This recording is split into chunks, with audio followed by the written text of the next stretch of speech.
Hello and welcome to a SMMP video, and today we are looking at Super7 Ultimates King Sphinx. So this is our monster off the wave, which I'm very excited about. I'm also very terrified as well. So when I did Goldar last year, it didn't end up very well. Was that this year? I can't remember. It was a disaster, put it that way. Wings snapped, etc. And don't get me wrong, I was lucky enough to get a replacement from Super7, rightly so. These are expensive figures, so I'm hoping that these do not have similar wings. And I am not gonna be in a painful stoop on the floor. So we got this nice little classic picture there. And then we have a bio, more of a bio than I could ever have imagined in terms of King Sphinx. But it talks about that episode, etc., which is a great episode. I'm going to say, what, episode 3? And wow, just look at that already. That looks amazing. Damn, let's get him out of his packaging and have a closer look. So, firstly, mission success. The wings are in. And it's easier for me with Sphinx to put the wings in, because with Goldar, you had the sort of season 1 look without the wings, and then season 2 he had wings, whereas this figure has wings. Now, I did very carefully, before I even tried to put them in, I gently moved the joint to try and loosen it up and perhaps make it a little bit more easier to move. So you can see in there, in terms of the wing, you can just carefully and I recommend that just careful movements with it, you know, nothing crazy, because like I said, these are expensive figures and we want them to last. And this is where I go back to my comment, which has been throughout the whole review of Wave 2, is these are like mini statues. You take one wrong action, you could seriously damage these. So they're not meant to be manipulated all the time, such as Lightning Collection. These are to make your shelf look amazing in terms of how they look. So I think I'm going to take my camera off, so very carefully, just because he is a big figure and there's a lot to get over with. So I was generally surprised of how I feel I've gone back to the 90s in terms of this looks like a toy that I would have got through the 90s. I'm not saying that's a bad thing. I mean, the detail on here is phenomenal. I was just expecting the darker tone body, etc., but I haven't really got that here. So the face sculpt is very, very nice. There's 2 head sculpts. You got the nice little lizard on there, and obviously the closed mouth there. The chest piece, so that always reminds me of Cyclopsis. And then you got these little pieces here. And then some nice hieroglyphics on the arm as well,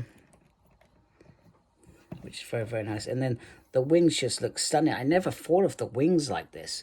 I would seriously have to go watch the episode to remember if this is how the wings were. And no, because I didn't pick up any of this with Lightning Collection. I will show them together before I finish, just so I'm clear.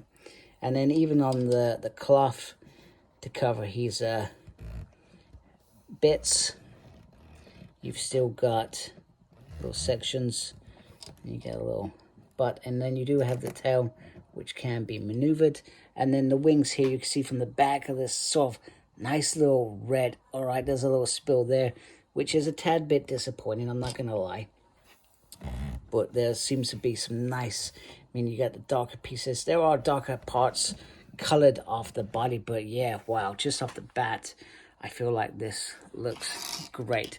I will change some of the parts in a minute. So we have another head. I will get out his shepherd's staff and some of his other hands. He has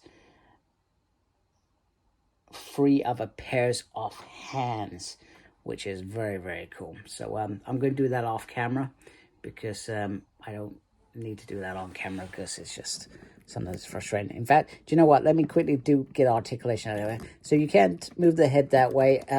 I feel like you could get that around. I wouldn't potentially try to get that around.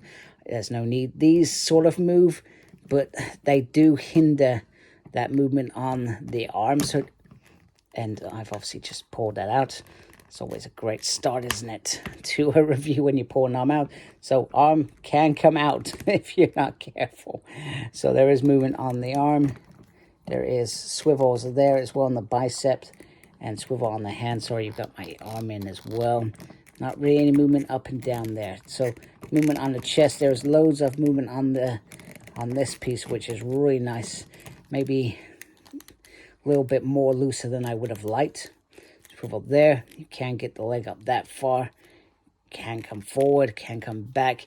You are sort of restricted slightly. Now he does have double on the leg. No, not a double, just a single. Lefty, righty, a little up, a little down.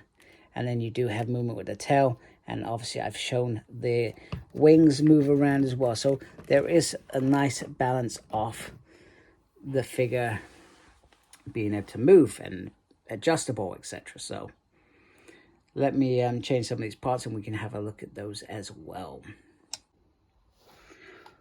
Okay, as promised, I probably didn't intend to do it this way, but I've got them out together. Here is Lightning Collection King Sphinx. Now, it's bonkers to think that actually this is a really cool figure and one that I'm generally happy with. I mean, they have almost done everything very exactly the same as Super7, except for the wings aren't painted. The damn nose isn't painted, which is really annoying.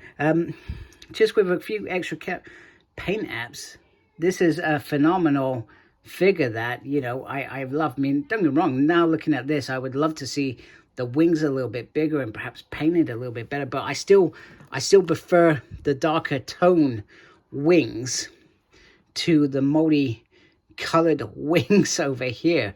That's, you know, that's not everyone's cup of tea. But however, I still feel like, actually, I really like this figure as well. But he does certainly have a very colorful 90s view. Whereas this, oh my goodness, terrible, terrible. What are you doing? But this one, I feel, looks a little bit more sinister in my mind. I mean, the head looks a little bit sinister. Just paint the damn nose and we would have been happy. Maybe the mouth, inside the mouth, maybe a little bit. But, you know, the red eyes certainly look a little bit more scarier than this dude who feels a little bit more, I don't know, comic-y. I don't know. Maybe that's not the right words. Anyway, yeah, I mean, the shepherd's thing is what it is. I feel like this one works for this one. I feel like both of them still could have been a bit bigger. But, yeah, so there is your comparison next to Lightning Collection Sphinx.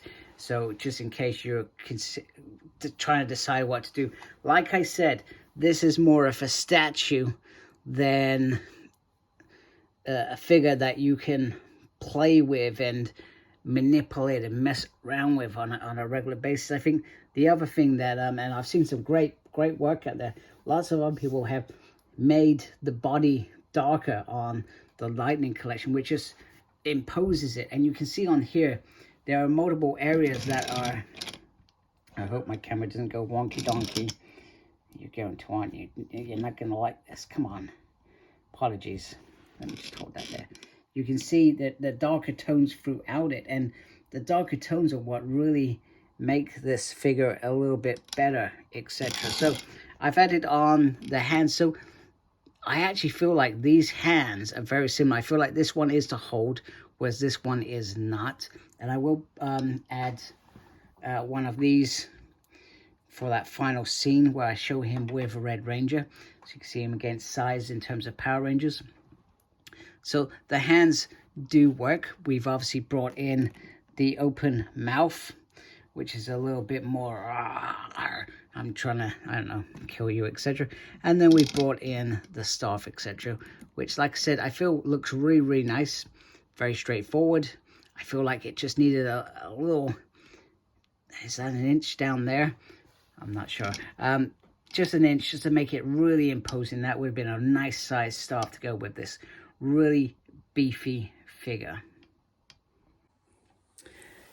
And then in terms of size, you can see him next to Red Ranger. Obviously, figure is bigger than the Lightning Collection, which I actually feel works as a deluxe, even though they always were sort of similar sizes. I do like the fact that they are bigger and a little bit more imposing on the Rangers, so to speak. So, but you know, I still feel like this could work. And you know, let's remember King Sphinx was beating the crap out of Jason, etc., and he needed his friends via the power crystals to save the day, etc.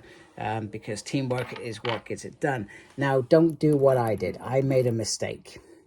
Now, I'm not sure whether it's really my fault, because I felt like the holding hands with the claws would be able to hold this, but you can see I've actually got some minor damage on paint, which is a little bit disappointing from my perspective, so do be careful with that. And it wasn't for me, I wasn't rushing it, I felt like that was meant to hold it, and the only way to get it in there was just sort of push it in there. So the hands are not designed potentially to hold the stuff, which is a little bit silly in my mind. Other than that, this has been I'm gonna say a successful review. I've not broken anything, which makes me feel better, and we've got one more figure to do in this wave. So it feels like even though Super7 still has lots of flaws, I still don't intend to collect them. There is hope that they are potentially only going to get better. And like I said, I do like this figure. I do like this size. And I think I would have kept Goldar as well, in particular to go with the Lightning Collection size, because they made the Goldar smaller than them, which was really annoying. So I hope you like my video. Please support my channel by subscribing. I really appreciate that. Make sure you look after yourself. Very important these days. And as always, embrace the geekiness. Take care. Goodbye.